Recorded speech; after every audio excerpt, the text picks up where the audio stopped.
Hello and welcome to SK విషాట్స్. WPL final ఇవాళ. ఈ WPL స్టార్ట్ అయిన దగ్గర నుంచి కూడా కొన్ని మ్యాచెస్లో ఇండియన్ కంటింజెంట్ బాగా ఆడడం కూడా చూసాం. కొన్ని మ్యాచెస్లో కాస్త తడబాటు చూపించడం చూసాం. అండ్ ఈ 5 టీంల మధ్య కొంచెం వెనక్కి ముందుకి అయిన సందర్భాలు కూడా ఉన్నాయి. యూపీ వారియర్స్ ఆల్మోస్ట్ ఛాలెంజ్ చేస్తారు ఆర్సీబీని, వచ్చేస్తాం మేము ఎలిమినేటర్లో, కానీ అది వాళ్ళకి వర్కౌట్ కాలేదు. గుజరాత్ జైంట్స్ టేక్ ఆఫ్ కాస్త లేట్గా జరిగింది. ముంబైని ఆర్సీబీ ఒక థ్రిల్లర్లో ఓడించింది ఎలిమినేటర్లో. And now is the final and let's get started.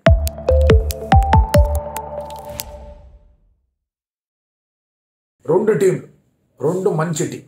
Delhi Capitals డైరెక్ట్గా ఫైనల్స్కి వెళ్ళడం మనం ఆల్రెడీ చూసాం. ఢిల్లీ క్యాపిటల్స్ లాస్ట్ టైం వాళ్ళు ముంబై ఇండియన్స్ చేతిలో ఫైనల్స్లో ఓడిపోయారు. ఢిల్లీ క్యాపిటల్స్ విషయం కూడా మనం మాట్లాడుకుంటే కనుక ఒక ఎక్సలెంట్ లీడర్ వాళ్ళకు ఉన్నారు. Meg Lanning is one of the greatest leaders of women's cricket. అలాగే వాళ్ళ టీం చూసుకుంటే కనుక ఆ సీమ్ బౌలింగ్ అని చెప్పుకోండి, ఫాస్ట్ బౌలింగ్ అని చెప్పడానికి సీమ్ బౌలింగ్ యూనిట్ అనేది చాలా స్ట్రాంగ్గా ఉంది. Marizanne Kapp is leading that attack. ఆ తర్వాత వాళ్ళకి శిఖా పాండే రూపంలో ఒక మంచి ఆప్షన్ కనిపిస్తుంది.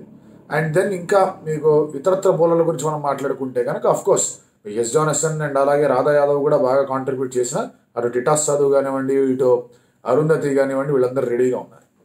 And look at there team. Delhi Capitals team మీరు చూస్తే ఔరా అనకుండా అయితే ఉండలేరు. ఎందుకు అంటే కనుక Shafali Varma and Meg Lanning opening, 1 down ఏమో జెమిమా రోడ్రిగ్స్. ఆ తర్వాత మీకు మార్జాన్ క్యాప్, అలిస్ క్యాప్సీ, ఎస్ జానసన్, వీళ్ళందరూ అద్భుతంగా ఆడే ప్లేయర్. ఎస్ జానసన్కి ఏంటి అంటే కనుక ఆస్ట్రేలియాలో సెలెక్ట్ కాలేదు, కసి మీద ఉంది, ఎట్లాగైనా సరే కాంట్రిబ్యూట్ చేసి గెలిపించేద్దాం అనే ఒక కోపంతో ఉంది. అండ్ చాలా బ్రిలియంట్గా ఢిల్లీ క్యాపిటల్స్కి కాంట్రిబ్యూషన్స్ అనేవి ఇచ్చింది. Taniya Bhatia is the keeper. తను కూడా ఒక నెంబర్ 6లో నెంబర్ 7లో ఆడుతుంది. సో ఒక మంచి lineup. Radha Yadav can also play. తనేమి తక్కువ బ్యాటర్ కాదు, ఎక్సలెంట్ ఫీల్డర్, నో డౌట్. బౌలింగ్లో కూడా మంచి కాంట్రిబ్యూషన్స్ చేస్తుంది. సో ఒక మంచి సాలిడ్ టీం అనేది కనిపిస్తుంది. అండ్ వీళ్ళిద్దరి మధ్య జరిగిన 2 మ్యాచ్లు కూడా చూడండి. అక్కడ ఫస్ట్ మ్యాచ్లో కానీ సెకండ్ మ్యాచ్లో కానీ హై స్కోరింగ్ గేమ్సే వచ్చాయి. ఎందుకంటే అటు షఫాలి కానీ, మెగ్లాని కానీ, క్యాప్సీ కానీ, జెమ్మీ కానీ, వీళ్ళందరూ గట్టిగానే కాంట్రిబ్యూట్ చేస్తూ వచ్చారు. మార్జాన్ కాప్ కూడా కాంట్రిబ్యూషన్ చేసింది. బౌలింగ్ విషయానికి వచ్చేస్తే కనుక మార్జాన్ కాప్ కొంచెం గట్టిగానే ఆర్సీబీని వెనక్కి నెట్టింది ఫస్ట్ మ్యాచ్లో. అటు స్మృతి మందన వికెట్ అండ్ అలాగే రిచా ఘోష్ వికెట్ టకటక తీసింది. అండ్ ఆర్సీబీ ఏం చేయలేకపోయింది ఆ మ్యాచ్లో. తర్వాత 2వ మ్యాచ్కి వచ్చేసరికి అక్కడ కూడా అర్లీగా వికెట్స్ అవి పడ్డా కూడా ఇట్ వాజ్ ఎస్ జానసన్స్ బ్రిలియన్స్. అప్పటికే రన్లు ఇచ్చింది కాదనట్లేదు, కానీ ఆ లాస్ట్ బాల్లో షఫాలి వర్మ తను without losing their cool run out అనేది చేయగలిగి, Richa Ghosh just fell shot. So ఇప్పుడు ఏంటి పరిస్థితి? 2-2 అక్కడ డబుల్ వ్యామీ అనేది డీసీ ఆర్సీబీ మీద కొట్టింది. మరి ఆర్సీబీ ఎట్లా రెస్పాన్స్ ఇస్తుంది అనేది చూస్తే ఆర్సీబీ ఒక స్పిన్ డామినెంట్ టీమ్గా ఉంది. ఎస్, రేణుకా సింగ్ ఠాకూర్ అండ్ అలాగే ఎలిస్ పెరీ ఫాస్ట్ బౌలింగ్ చేస్తున్నారు, no doubts about that. But వాళ్ళకి వికెట్లు ఎక్కడి నుంచి వస్తున్నాయి? శ్రేయాంక పాటిల్ దగ్గర నుంచి వస్తున్నాయి, జార్జియా వేరమ్ దగ్గర నుంచి వస్తున్నాయి, సోఫీ మోలినో దగ్గర నుంచి వస్తున్నాయి.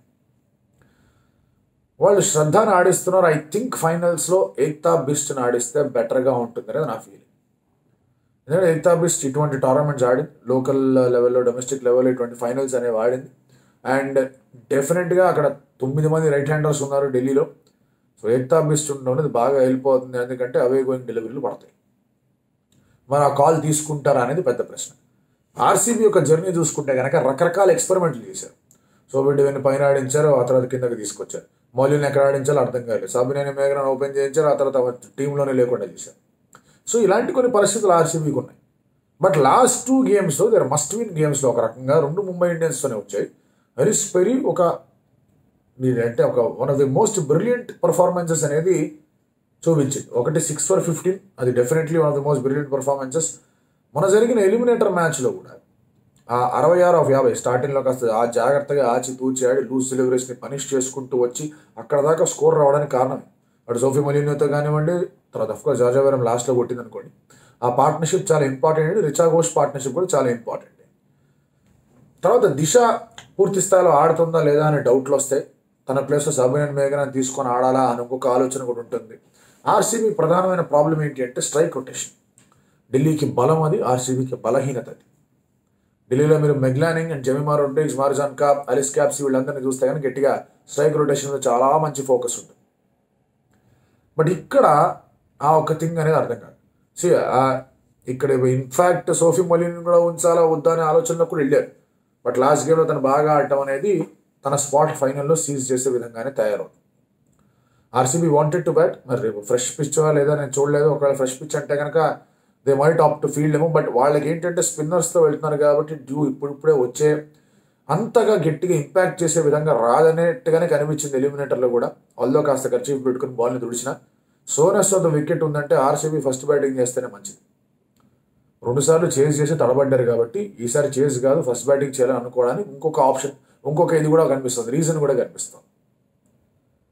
Delhi on the other hand మీరు అబ్జర్వ్ చేసుకోండి, ఢిల్లీ బాగా ఎక్కువ రన్స్ వాళ్ళు కన్సీడ్ చేశారు. ఆర్సీబీ చాలా ఎక్కువగానే కన్సీడ్ చేసింది, ఢిల్లీ ఇంకా ఎక్కువ రన్స్ కన్సీడ్ చేశారు.